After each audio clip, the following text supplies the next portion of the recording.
of the Near Fall podcast, coming to you live from Bakersfield, California. You got myself, Cody, and you got Joel. And this is a weird episode. We have no headphones, right? We forgot. Yeah, this is the first episode with no headphones because we got an integral piece of the recording equipment. So, you know what? Whatever. Still going to be totally perfect. I can still hear him. He can still hear me. You guys can still hear us. We're 16 inches away from each other. So practically sharing a chair. So, that's whatever. How we roll, though. Yeah. Well, we're close. Been close for a long time. So, we want to thank you guys for downloading us today or tonight or whenever it is that you're downloading us. This whole thing is mixed up. We're recording on a different day at a different time. We're all out of whack, so it took us a little bit of time to get set up here. So I think we're going to roll right in. Start talking about wrestling. What do you want to start with, man? I figure we kick it off with Raw. Raw is war. This was 2 Raws ago. You see Brock Lesnar come in at the end. And, just stare down. The surprise of the century, right? Yeah. Stare down Seth Rollins, make it look like he pissed his pants. And that ends. So as me, following Raw for a while now, I'm thinking, okay, well, now we'll see Brock Raw before Battleground, and then we'll see him at Battleground. But no, he comes back this last Monday Night Raw, and he comes out right away with Paul Heyman. Again, Paul Heyman cuts a great promo, probably the best in the business. Yeah, it was really good. He's still backstage. They show him later. It wasn't that he left. And then he comes out at the end to fight Seth Rollins. And I thought it was great. And you think he ever wrestles on Raw again?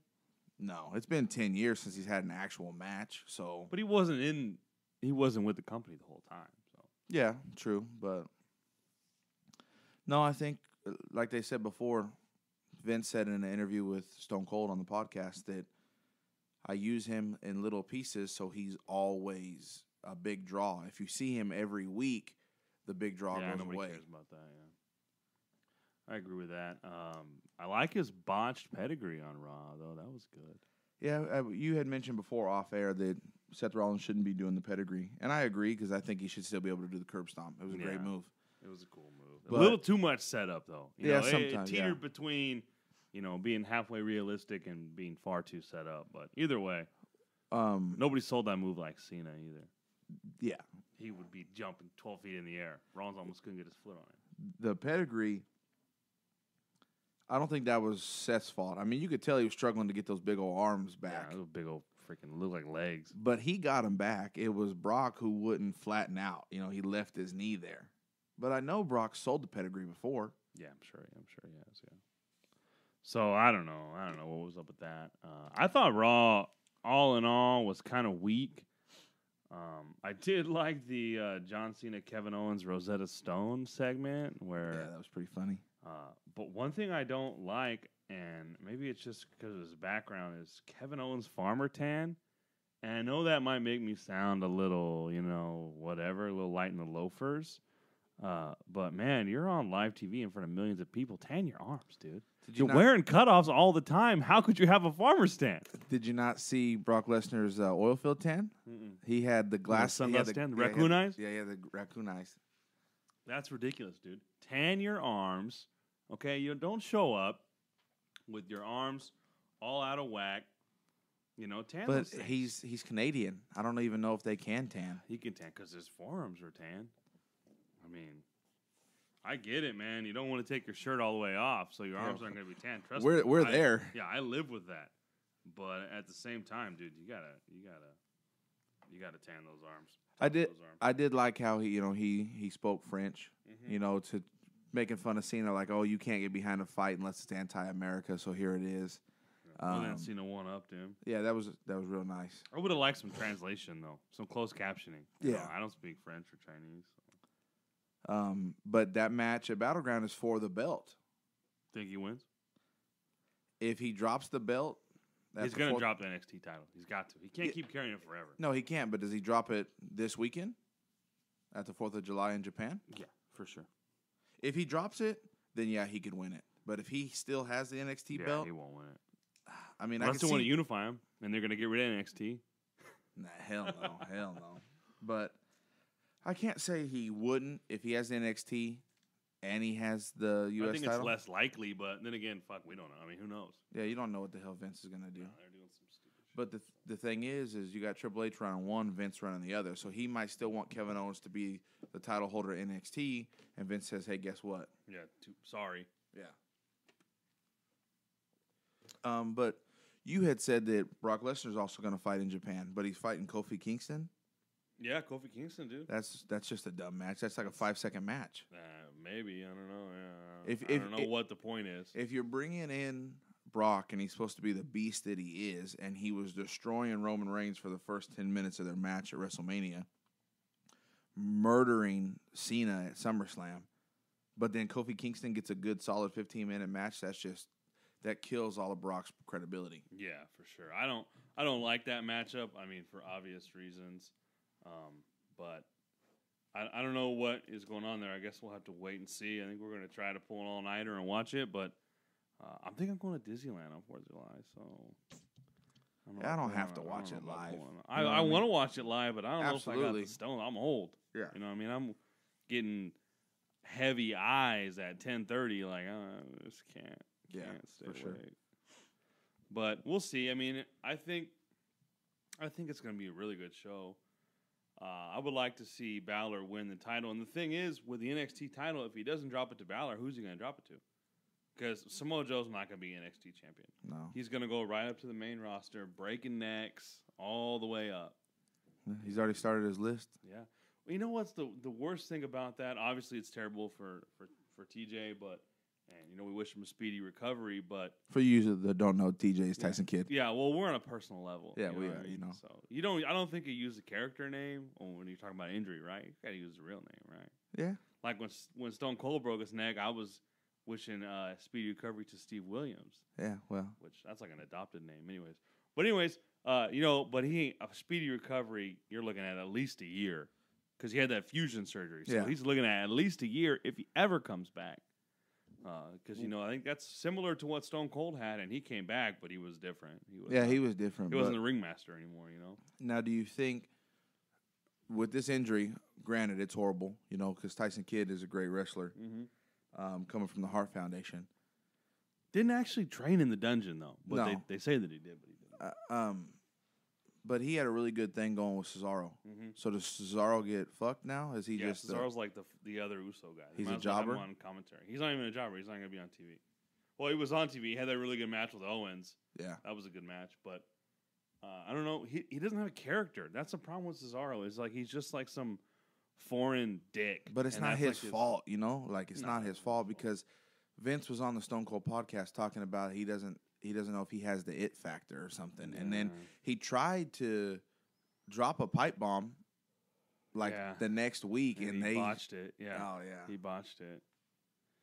Yeah, I don't know, man. I mean, he's a good worker, and that's why he works well on the tag team because Kid has the charisma to carry him, and of course everyone likes Natty, so that puts him over. But yeah, I don't think he's not over enough to be like a champion or anything. No, but which sucks is because he's like probably the best technical wrestler on the roster right now.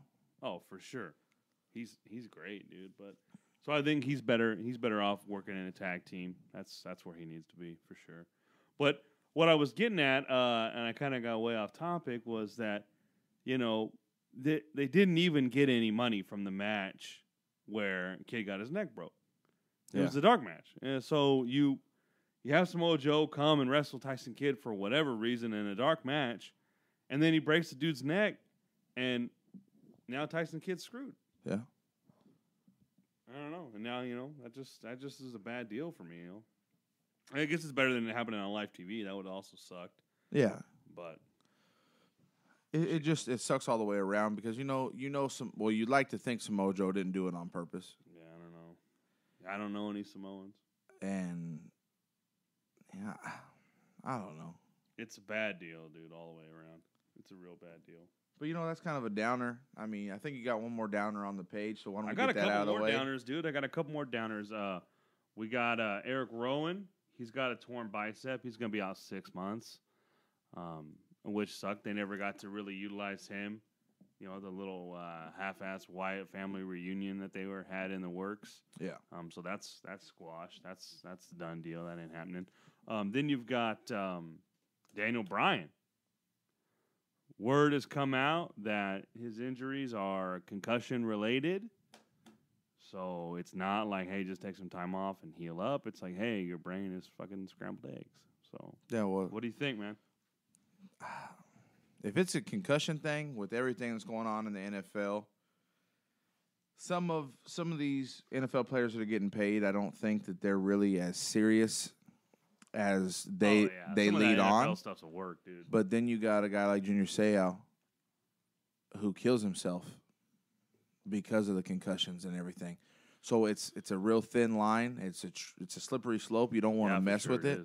I mean, it's such a slippery slope that I think a great up-and-comer in Corey Graves got his career robbed because of concussions. And Triple H noticed that and was like, hey, man, we can't let you wrestle anymore because of your concussions. However, you've done a lot for us and you're so good. We're going to hook you up with a 2-year contract as a commentator. And he's good, too. He's a good commentator. He is a good commentator. I think they need to bring him up and send Tom Phillips and Byron Saxton back down. You're so against Michael Cole Jr. But I think that Daniel Bryan, if he's not going to wrestle, which if I was him, it might be your first love, it might be your passion, but do you want to have kids? Do you want to, live? You'll swallow a gun.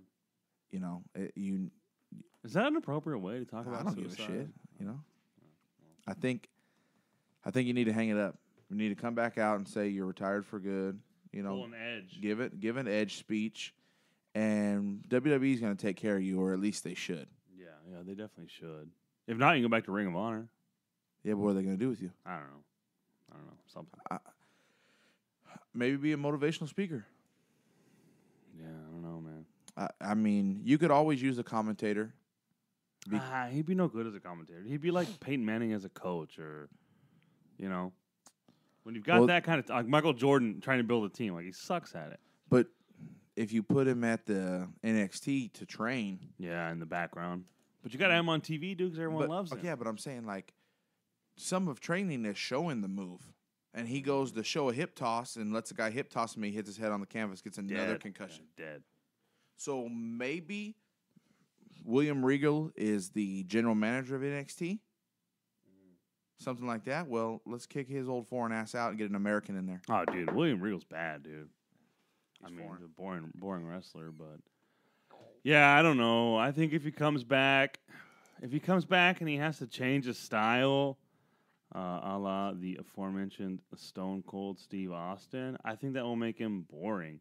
Because what makes him good and what makes him great is that, he's exciting and he's fast-paced and he's doing crazy stuff, even though he's like the most over guy, probably aside from John Cena, in the company. And he's, doing crazy shit. So that's a bummer for me. You don't care. You don't give two shits. But, I'm pretty upset about it.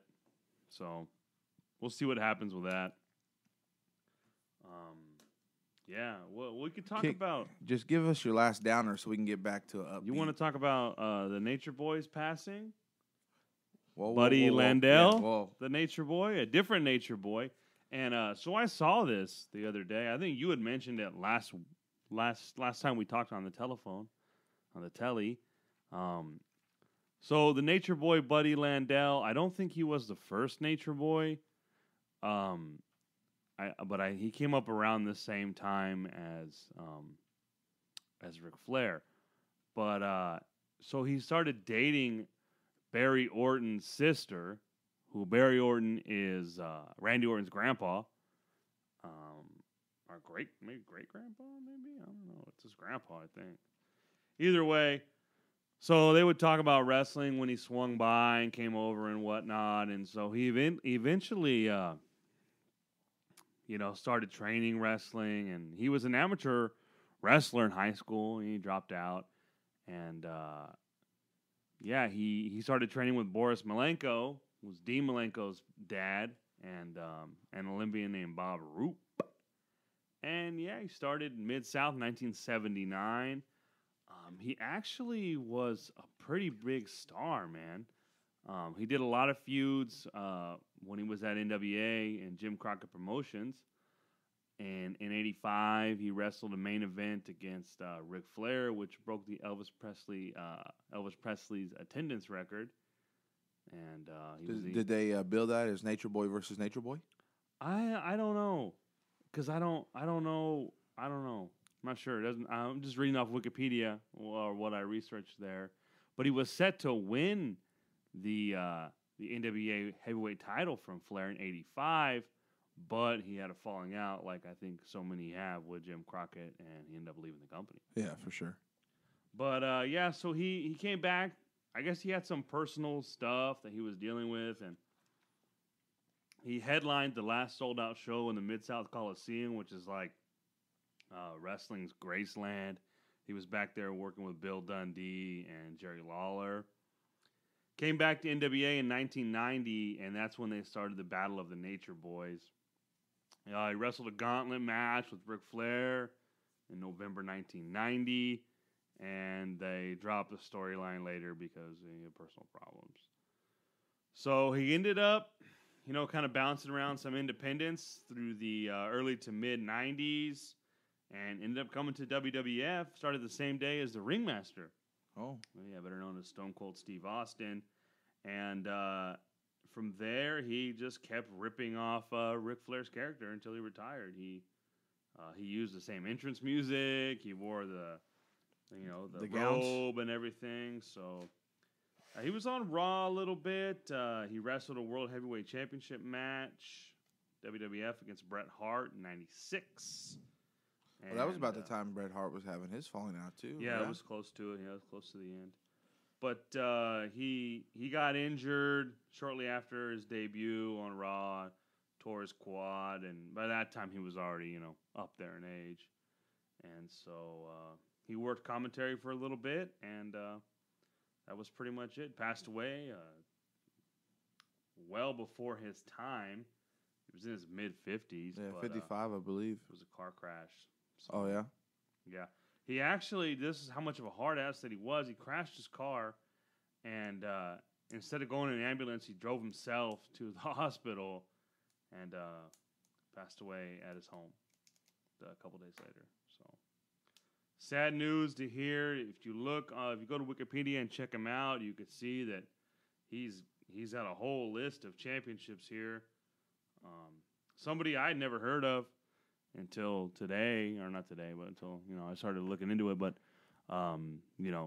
seems like he was an awesome guy. I have to go back and try to see some of his matches, but it's sad, especially when anybody goes like that in a car crash. And, right.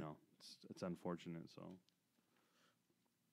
I think we're through all the downers, man. I think we can probably turn this thing back upbeat a little bit, maybe. Thank you, because we're doing our best, man. It was getting a little misty-eyed over here. Well, it's supposed to be a preview show, so... I don't know. Yeah, we got screwed. We were supposed to get pay-per-views every 2 weeks, but now we're not. We're not getting any of that. So I don't know. Well, I think we go ahead and you got any of the Wednesday night lineups over there? NXT. Lucha. I didn't get a chance to watch them on account of I was doing something on Wednesday. I don't remember what it was. Now that I'm thinking back to it, but I was busy. I was doing something. I can't remember. I know that there were some huge announcements in TNA, so I don't know what you're doing on Sunday if you want to watch Slammiversary, but... Bully Ray's coming back to TNA. Is he? Yeah. Yeah, so is Jeff Jarrett. So that kind of is getting the IWC, just getting them riled up with rumors that maybe this whole Global Force thing was just a big old swerve and that it was never a real thing to begin with. It was just to trump interest for TNA. Which is unfortunate because for the roster they had put out and Chael Sonnen on commentary sounded like something I wouldn't have mind checking out. So maybe they can still transition Chael Sonnen to TNA if Global Forces really did. Yeah, I don't know. I don't see why it would be. I mean, and obviously, I if I had to pick a promotion, obviously it's WWE. It's the biggest in the entire world. But competition wouldn't hurt anybody. It wouldn't hurt WWE. that's still where everybody wants to be, regardless of what these indie guys say. Yeah, no matter what they say, sometimes you'll get guys like a Kurt Angle who had a contract signing earlier this year, late last year, that he had a chance that he could have went to WWE, but there's always going to be something when you're a veteran like that is maybe you want more money, less show-up time, and they want you on every Raw. Maybe you're Kurt Angle and you think you deserve a Brock Lesnar-style contract, and WWE wants to give you a John Cena contract. Yeah, where you work 400 days a year. Yeah, so that could be a reason to keep them away from WWE. But at the end of the day, when they put their head on their pillow, they might like where they're at, but they always know that Major Leagues is WWE. Oh, yeah, that's where the money is. That's where you get to be on TV. WWE is MLB, TNA is AAA. Yeah. You know? Yeah, maybe AA, dude. TNA kind of sucks. But anyway, Slammiversary coming up. You're going to have Jeff Jarrett back in what they're calling a King of the Mountain Championship or something. I don't know. I'm assuming it's like a King of the Ring type thing. I'm sure it is. Some kind of cheap knockoff. They're pretty good at that. Yeah, so I don't know what's going on with that. I haven't really seen any other matches. There's a lot of winner picks a stipulation, like tag team matches or something. They do that quite a bit, though. I saw a good one between the Dudley Boys, the Hardy Boys, and Wolf something. Oh, over yeah, there. yeah, I don't know. I know who you're talking about. The winner picks Wolves. Picks the next stipulation. That was actually a good little That's cool. three-way feud right there. The biggest problem I have with TNA, and it's going to make me sound like a snob, is the ring. I don't like it. I don't like that six-sided crap. It's a nice change of pace. It looks a lot smaller. What shape is that? Is that a centagon? What is it called? It's not a pentagon. I don't even think it has a name. I think it's a centagon. Wasn't that like a church like thing? 100 size. Synagogue. Synagogue. There you go. Well, Kurt Angle and EC3 are fighting this Sunday also for the. No, I don't know. No? They haven't announced it. EC3 is in one of those tag team matches. Oh. With somebody. I don't know. I don't follow it enough to really know. But I might check out Slammiversary. I don't know if I could find it on for free out there in the interweb. I'll check it out. If not, then I won't. Yeah. So when you're TNA and Ring of Honor, I don't think that you should have pay-per-views. Yeah, but they're way cheaper. They're like $25. Yeah, but still. I heard Ring of Honor's Best in the World was really good. So I'm gonna try to find that as well and watch it. Like when you transition to like MMA, UFC's having a free one tonight. Yeah. Saturday night. You wanna watch it? Yeah, I mean, all right, bring some beer over. Shake your head no. They do quite a few free ones on top of their $70. They're flooding the market though. That's a problem. Well, Bellator knows that, and so Bellator's been doing free ones on Friday. Oh. They had a great one not yesterday, but the week before. They had one last night too, I think. But they just signed your boy Kostrashchek. Did they? Yeah, 37 years old, hasn't won a fight in 3 years. Tito Ortiz is fighting for the belt. He can fight Josh Koscheck. I can't even say his name. We made fun of him so bad I can't remember what his name is. Josh Koscheck. Josh Koscheck. Josh Koscheck. Either way, he sucks. Get back on track, dude. Yeah, well, I'm just saying, like, when you're TNA, you need to think of yourself as Bellator and do a lot more free pay-per-views than, Yeah, well, they do. I mean, I think with their TV, setup, they just can't do it. They just can't do it. And Destination America is playing too many RV shows. Yeah, people are more into RVs than they are TNA. Yeah. There are more people that probably watch the RV shows than watch TNA.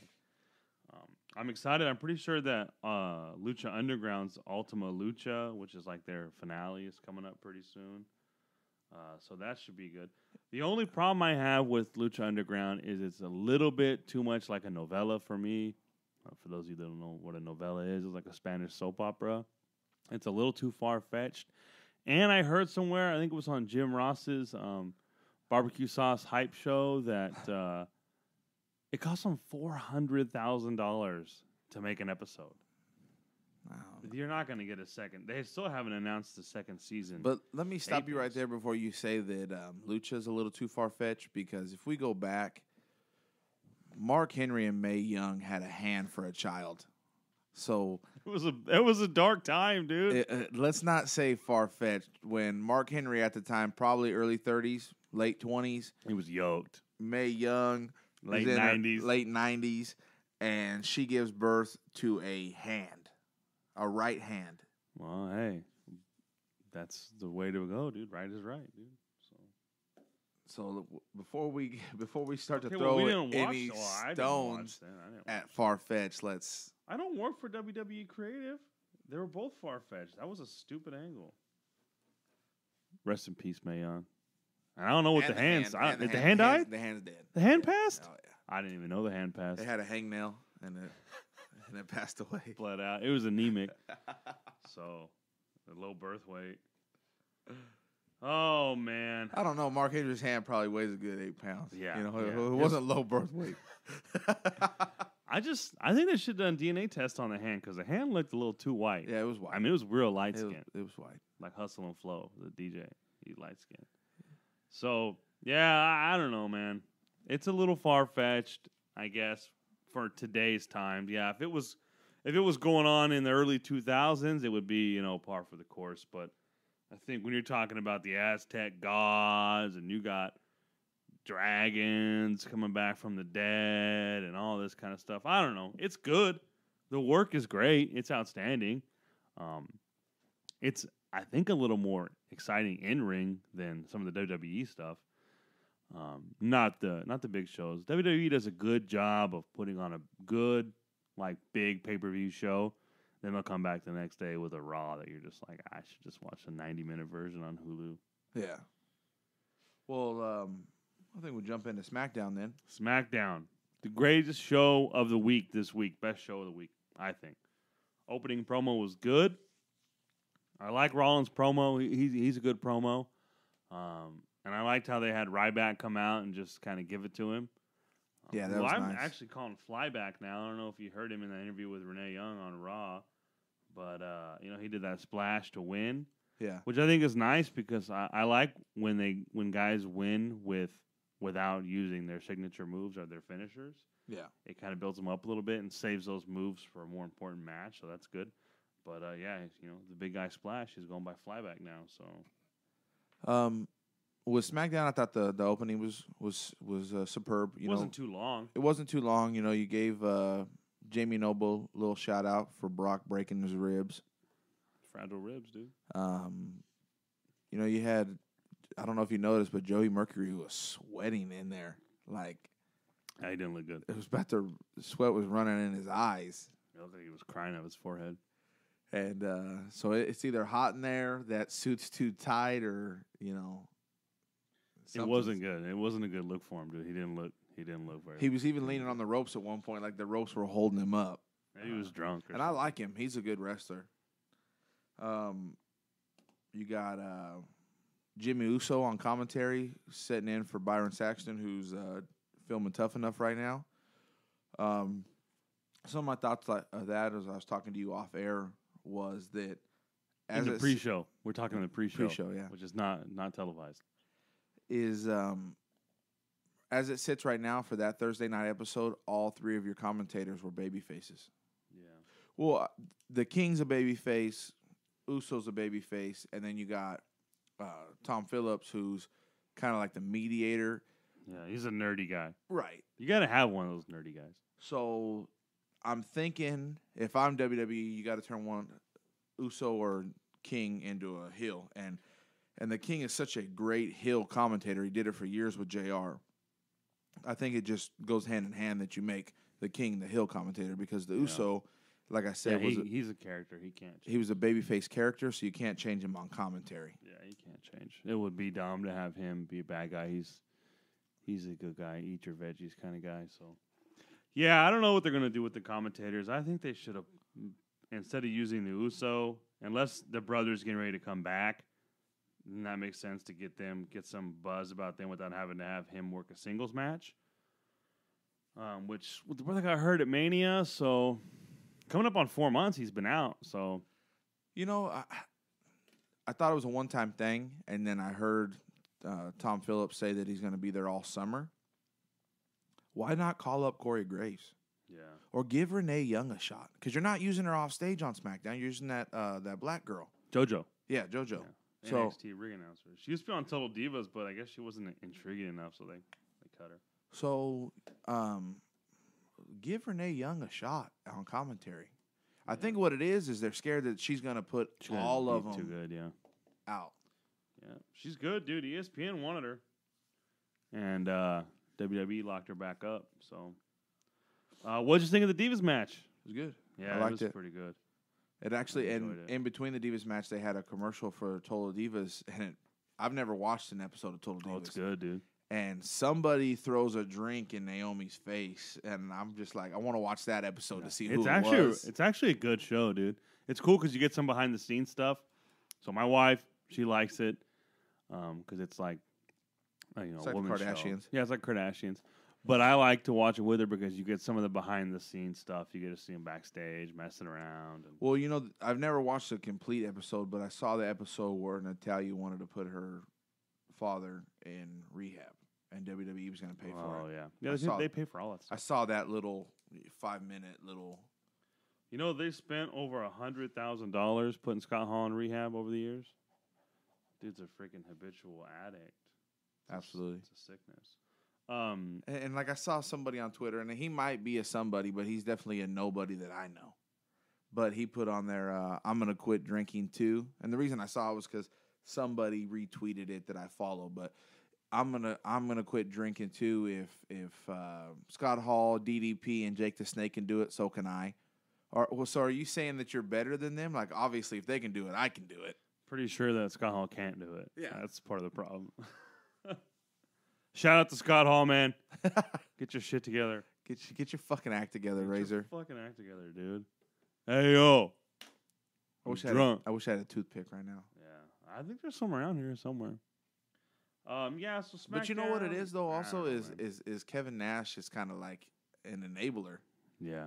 Like anything Scott Hall does, it's okay. He'll get through it. Like you're supposed to be his best friend. Give him some fucking tough love.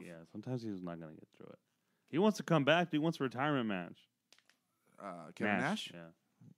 Let fucking Kevin Owens put him out of his misery. Yeah, Kevin versus Kevin? Yeah. That'll be Owens' thing. He'll just go around and he'll do like something versus something matches. It was like title or champion versus champion. There'll be Kevin versus Kevin. And then he could wrestle Tyson Kidd when he comes back, Canadian versus Canadian. That kind of stuff. What are you laughing at? I thought you were gonna go dark for a second. Dark? Like what? Like a hologram of Owen Hart, and it's Owens versus Owens match. Owens versus Owens. That's a good idea, dude. You know what we ought to do, dude? After this, I gotta go to Target and pick some stuff up. So I'll grab a Ouija board, and next week we'll talk to Owen and see if he wants to, if he's interested in that match. Try to get him booked for it. Fuck. If you don't like it, we apologize. Nah, if you don't like it, you know what? Fuck off. Yeah, change the channel. Keep subscribing though. Yeah. Don't unsubscribe. Just stop listening. Well, it'll get better, or it won't. I mean, it's only going to go one of two ways. But the only way you're going to find out is if you subscribe. Subscribe. Also, now breaking news. Breaking news. You can get us on YouTube. This news actually broke 3 days ago, but you're hearing it here live, upwards of almost a week. Find us on YouTube, the Near Fall Podcast. Check out our channel. Watch our videos. You're able to thumbs up, thumbs down, comment. No, you're not able to thumbs down. Yeah, we took that feature away. We took it away. We reprogrammed YouTube. Subscribe, share. Yeah, do all those things. We're looking at putting some live events on there, maybe some live reactions to pay-per-views and whatnot. So that's in the works. So if you're a fan, which we know there's at least roughly, not counting us, 58 of you guys. So, help us out, man. Spread the word. We did it in order to kind of drum up interest and also to make the show more accessible to everyone. If you don't have a smartphone, but you've got a computer, hey, you can get us on YouTube, man. So just help us out. Check it out. If you're already a fan of the show, a friend of the show, Randy, talking to you. Show has very little friends. Help us out. Spread the word. Yeah, we got a couple of friends. We're growing here and there. We got a couple friends. You know what I mean? Got some stuff in the works. Got some stuff working. Some more guests. Different guests. We're trying not to just have Randy on every 2 weeks. Although it is great to have Randy. We will have Randy on every 2 weeks. I don't know about the fans. We need some, because you guys aren't giving us any feedback. We need some. We need some feedback. We love talking to Randy. We'd have him on weekly. Yeah. We're thinking about moving to El Paso. Ooh, yeah. I might move Randy here. Randy, pack your bags. Get a suitcase ready, Jack. So, yeah, I think all things considered, SmackDown was a pretty good little show. I liked the bow with the New Day. Oh, yeah. That was pretty cool. Would you put over there clap therapy? Clap therapy, dude. He couldn't get it down. That's bow for you. Do you think it's gonna make a little riffle in the friendship between Roman Reigns and Dean Ambrose, where he told him, "I'll have your back," and then he got himself kicked out of the building, and then Dean Ambrose kind of got jumped a little bit and lost the match? Yeah, they've got to be working that somehow, because the idea, I think, is to build to where all three of those guys fight. I would think maybe at Mania next year. It's a little too late to build for it to SummerSlam, but yeah, I don't know. I mean, they all have fought though, all three of them. Yeah, but at the same time. Oh, they did, but it was just Randy Orton in there also. Oh yeah. That don't count for whatever reason. I don't know. I like the angle where you see backstage stuff and you see that there's fighters that are friends and they're not necessarily tag team partners. Mm-hmm. I wanted to touch on a little bit too. What kind of angle do you think they're working here with Rusev and Summer Rae? Just maybe a jealousy angle with Lana? I don't know. Maybe I don't know, man. I don't get it. We'll see how it pans out. I don't know. The weird thing in this whole situation is that Rusev and Lana are together in real life. Right. So the whole thing is kind of weird, but I guess not everybody knows that. I guess. I don't know. Well, you got to think that we're adults, but there's still quite a few kids that don't have a Twitter or an Instagram that they don't know that. Yeah, I guess you're probably right, but I don't know. We'll see how it goes. Sometimes I just hate how quick they abandon some storylines. Like Neville and Bo. I have that written down here. Neville and Bo, they just gave up on it seems like. Yeah, that would have been a nice feud, but also Summer Rae, she was with Damian Sandow. She turned her back on him to give it to Miz, so you thought that was going to be kind of like the A-lister power couple because they were both in the Marine 4 together. Yeah. Which is like a C-list movie. And now she's coming up behind Rusev, helping him up, giving him his crutch, and saying, sneaking up on him. Lana's not worth it, and walks off. Slow build, dude. Super slow build. Whatever happened to Mizdow? I mean, they abandoned that, too, if you think about it. I mean, they had the blow-off match on Raw, in which they should have at least made some money off it. But, I don't know. Sometimes they give up on stuff that's working, and they stick with stuff that's not. Well, the reason he had to give up the Mizdow, though, is because he lost the match. He couldn't use the name anymore. Yeah, but, I'm saying they had that payoff match on a Raw and didn't really build it into anything. I mean, it would have made more sense to me to have him win.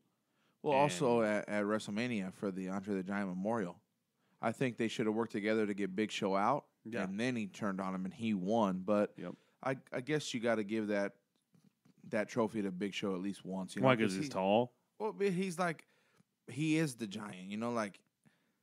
He based his career on Andre the Giant from the beginning in WCW, and so knockoff, dude. You got to give it to him. He's the world's greatest tall knockoff. I don't know. The Big Show's boring, so I don't like that he won that match. I think, but they don't do anything with the winner of that match. That's the problem. Yeah, you get a big trophy. Cesaro got his broken, and Big Show left Mania with his, and then was off TV forever, making some stupid prison movie where he plays like a giant cop or something. No, he plays a prisoner. I thought he was a cop. Dean Cain's the cop. No, it looks pretty good, dude. No, it doesn't. I'll watch it. I want to see Dean Ambrose's movie that he's coming out with. Oh yeah, when's that coming out? I don't know either. He filmed it forever and a day ago. Yeah. Isn't Paige in the movie too? Oh, she's in the Christmas movie. Santa Claus movie with nobody wants to watch that. My kids won't even watch that. It's stupid. So Tough Enough. You didn't watch Tough Enough. I caught the last 10 minutes because I forgot to set my DVR. So it's You recorded got to watch now. it live. That's the thing. You can't record it. I can't fly down to Florida and watch it live every week because it's not live on Tuesday. It is live on Tuesday. That's when they do the voting. So here's what happens. Check it out, dude. Check it out, son. Let Daddy freaking throw some knowledge on you. We didn't watch it live. One of my biggest regrets of the last week. We didn't watch it live. We watched it later that evening. So what happens is there's 3 judges, right? DB, HH, and P, right? Daniel Bryan, Hulk Hogan, and Paige. And so they go through the norm, and it wasn't good. It was poorly executed. Jericho always looks drunk, acts drunk, talks drunk. His microphone had like a lot of reverb in it. It didn't sound good. Just the whole execution of the show was bad. It wasn't good at all.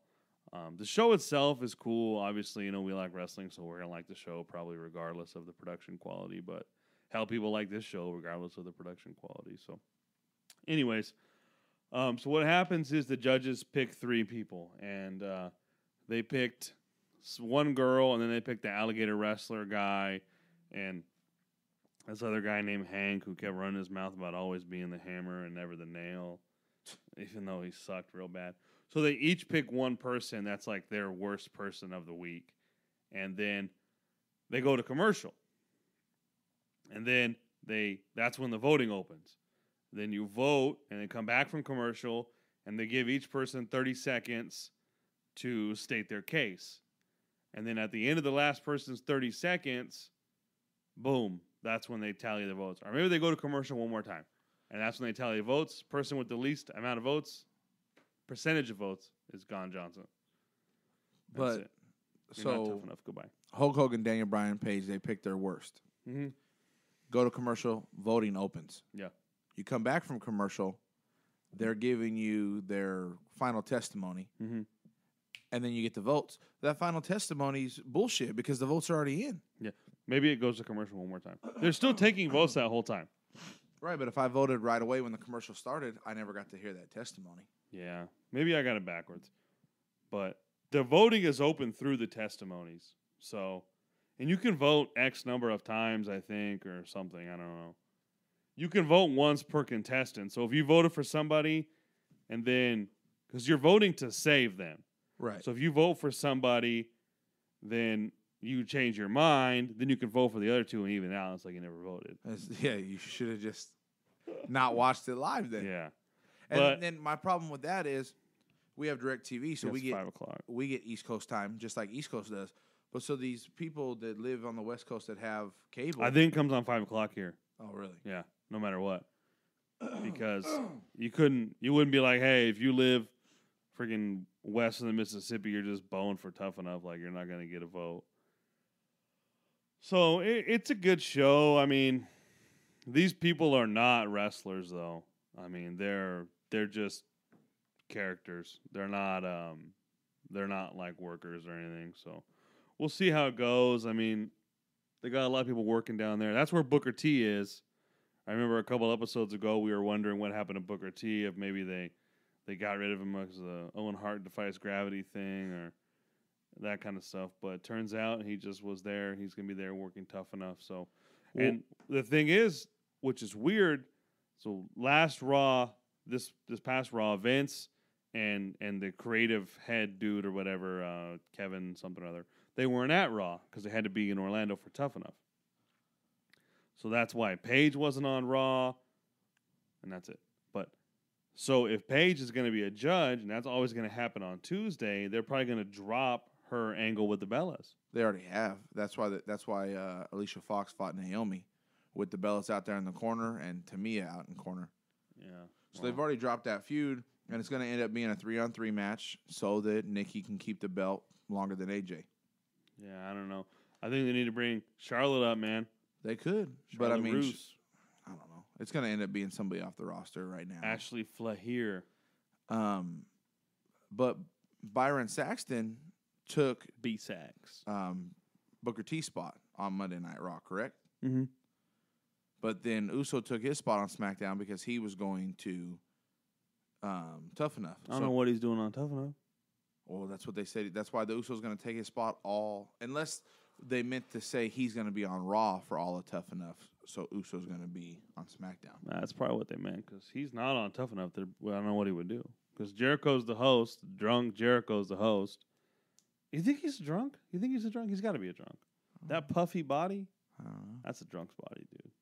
That's a drunk's body. I don't think you're a drunk. I mean, you're not exactly sober. You're no Scott Hall, though. No.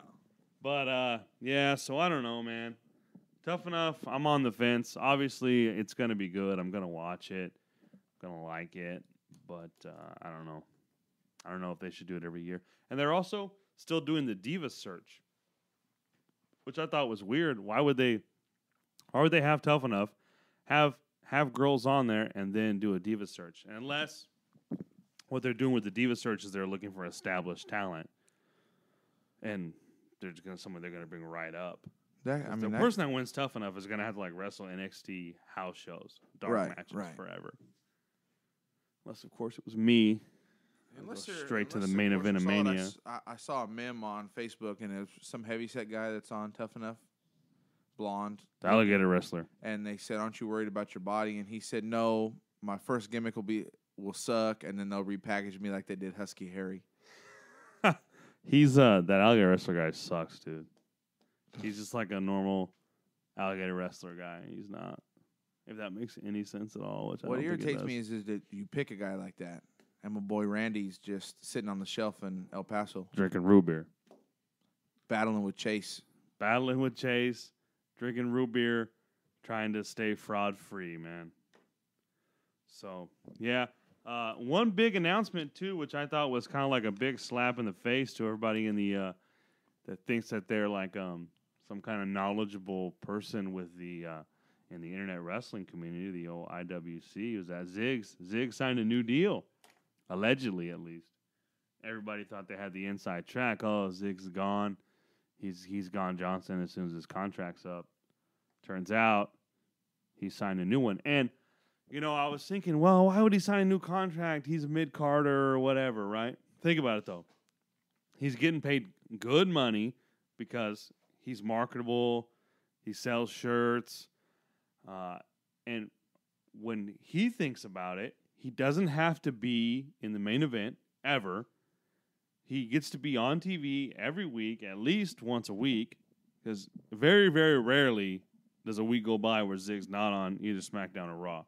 Right. Wrestling a good match against somebody else good. You know, he wrestled Sheamus on SmackDown, I think, and he wrestled Kevin Owens. Who did he wrestle on Raw? This week? Yeah. Adam Rose. Oh, yeah. Well, Adam Rose is... with a weird mustache. Adam Rose's character, ever since the E60, has gotten worse. The E60, everybody loved him. And now... I don't know what happened to his character, but his character is boring as hell and super weird. Creepy, yeah. Yeah, Him and Rosa or whatever her name is. I don't like it. He went from having rosebuds to just Rosa. Yeah, I don't. They're both coming out sucking on suckers. Yeah, I don't care for it. I don't care for it either. We want Leo Kruger back. Yeah. So that, you know, but for Zig, yeah, he doesn't have to worry about carrying anything. You know, he gets to do his comedy shows, which I'm sure are, you know, decent at best, but. Well, you know, my thing is if he was really bitter with WWE and he wanted a new contract, they wouldn't have had him on Swerve like they did, which I wanted to talk a little bit about. I didn't watch it, so talk all about it, man. It was pretty funny. I mean, it's definitely a knockoff of Punk'd, you know, Ashton Kutcher show. Because there was even one point where Swornhoggle was looking at the camera and said, you know, I'm Swornhoggle and I just been swerved. Exactly how they used to do it on Punk'd. But he comes in, and you could tell that this episode, and I mean, there might be more to come, because they've showed other things in previews. But this actually happened. A lot of these happened at WrestleMania while we were there. They were at the All Access. That's fun. They had fans. They had fans with a microphone that they had rubbed in dog shit Ew. And they're like smelling it and like and then like a San Jose news reporter, she had a microphone that had been smeared in dog shit, and she interviewed The Miz, and she interviewed Darren Young and the Usos. Ziggler, he comes in with the producer of Jackass and Bad Grandpa, and they sit down. And they're going to talk about the 10 most shocking moments in WrestleMania, and he gets shocked by the chair. Oh, that one they've been showing in the preview? Right. So then he switches over, and now he's playing the interviewer, and he brings in Zack Ryder, and he brings in Tom Phillips, and he brings in this other guy that I've seen him before, and I can't remember his name right now. Dude, I think Zack Ryder might be in line for NXT Tag Championship title, dude. That'd be cool. He's got to do something. They bring Booker T, Natalia, and somebody else in. Xavier Woods. So like they're gonna get a cooking show on the network, and they're gonna make nachos. And she says, "Okay, get the chips." And when they pull one of those like lids, those fancy lids at a nice restaurant, they pull that. It's Hornswoggle jumps up out and scares them all, and that was pretty funny. They're gonna have more episodes to come, but transitioning from Swerved, they do the dog poop on the microphone to Darren Young. Well, I didn't pay attention watching it. His boyfriend, because Darren Young is an openly gay homosexual wrestler. Love wins, by the way. Yeah, block hate. Love whatever. wins. He's got his boyfriend kind of standing behind him a little bit. Well, I didn't pay any attention to it. But then he gets on his Twitter account and like calls WWE out and calls the show Swerved out. They blurred his boyfriend's face. Well, they couldn't get him to sign an agreement. But they don't blur the Miz's wife's face. They blur Titus O'Neil's, both his children's faces, but they don't blur the Usos' children's faces. So it was kind of like a hit and miss on who got blurred and who didn't. Maybe they were doing it for his protection. Like they didn't want him to get blasted or something on Twitter. He said that Darren Young said that they didn't blur his boyfriend's face on Unfiltered with Renee Young, which I haven't seen that episode. I haven't watched it either.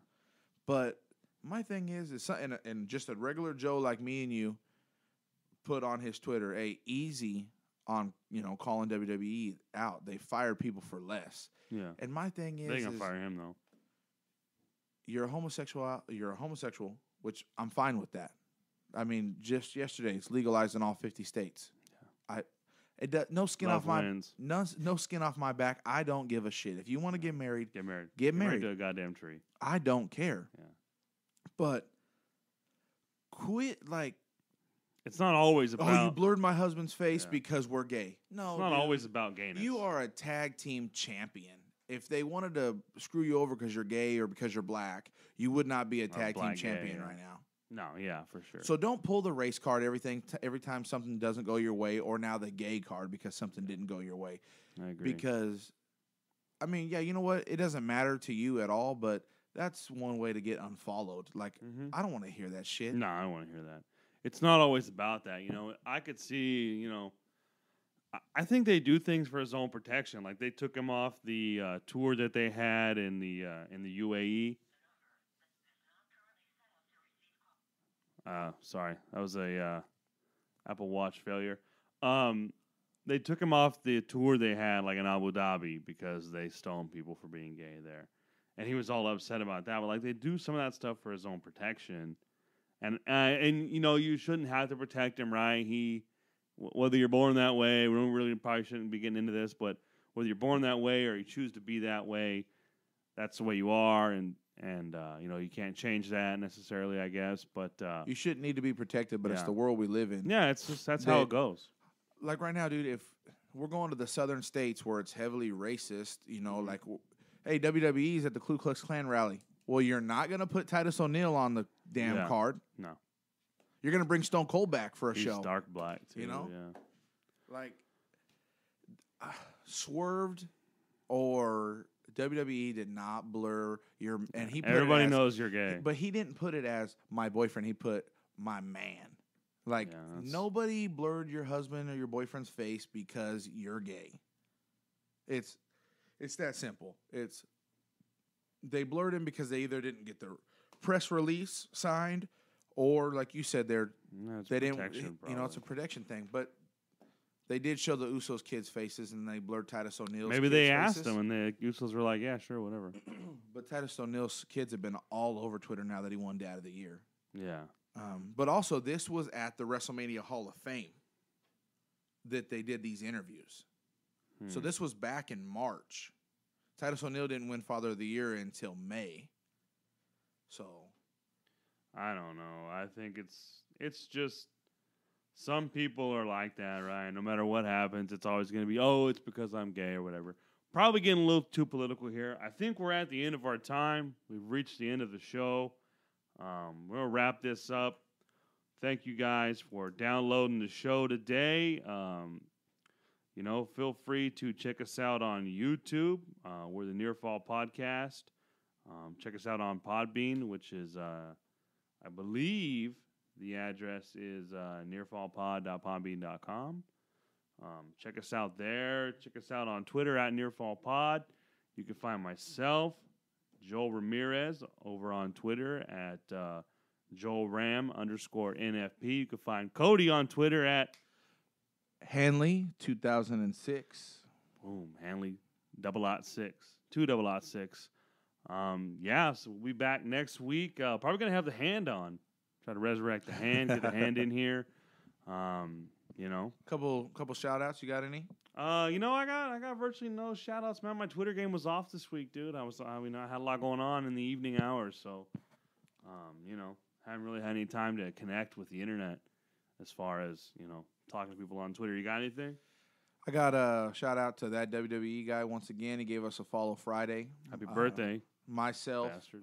Joel, and the Near Fall Podcast gave us a follow Friday. His birthday is this weekend, so happy birthday.